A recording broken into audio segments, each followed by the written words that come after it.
اللہ کے نبی نے معراج کی رات ایسے لوگ بھی دیکھے کہ جن کی زبانیں اور ہونٹ جو ہیں آگ کی کینچی سے کاٹے جا رہے تھے اور وہ تڑپتے تھے، ان کے منہ کانپتے تھے، پھر وہ ٹھیک ہو جاتے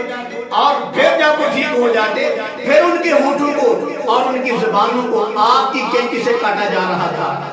تو اللہ کے پیغمبر نے فرمایا اے جبرائیل یہ کون لوگ ہیں جن کے زبانوں کو جن کے ہونٹوں کو آگ کی کینچی سے کاٹا جا رہا ہے؟ تو جبرائیل نے عرض کیا یا رسول اللہ صلی اللہ علیہ وسلم یہ بے عمل واعظ ہیں جو لوگوں کو کہتے تھے نماز پڑھو خود نہیں پڑھتے تھے، لوگوں کو کہتے تھے زکوٰۃ دو خود نہیں دیتے تھے، لوگوں کو کہتے تھے روزے رکھو خود نہیں رکھتے تھے، لوگوں کو کہتے تھے کہ لوگوں کے حق نہ کھاؤ خود کھاتے تھے، لوگوں کو کہتے تھے کہ جھوٹ نہ بولو خود جھوٹ بولتے تھے، لوگوں کو کہتے تھے زنا نہ کرو خود زنا کرتے تھے، لوگوں کو کہتے تھے کہ لوگوں کے ساتھ بے ایمانی فراڈ دھوکہ نہ کرو اور خود بے ایمانیاں کرتے تھے، فراڈ کرتے تھے، دھوکے کرتے تھے، لوگوں کو کہتے تھے کسی کا حق نہ کھاؤ اور خود لوگوں کا حق کھاتے تھے، لوگوں کو کہتے تھے کہ سود نہ کھاؤ خود سودی کاروبار کرتے تھے، لوگوں کو کہتے تھے شراب نہ پیو خود شراب پیتے تھے، اور لوگوں کو کہتے تھے گانے نہ سنو اور خود وہ گانے سنتے تھے۔ تو میرے عزیز بھائی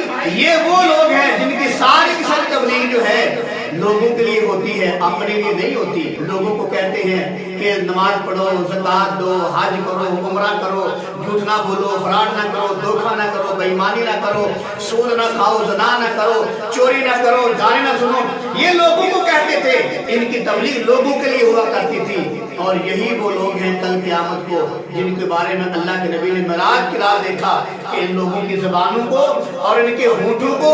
آگ کی کینچی سے کاٹا جا رہا ہے۔ اور پوچھا یہ کون لوگ ہیں؟ تو جواب ملا یہ بے عمل واعظ ہیں،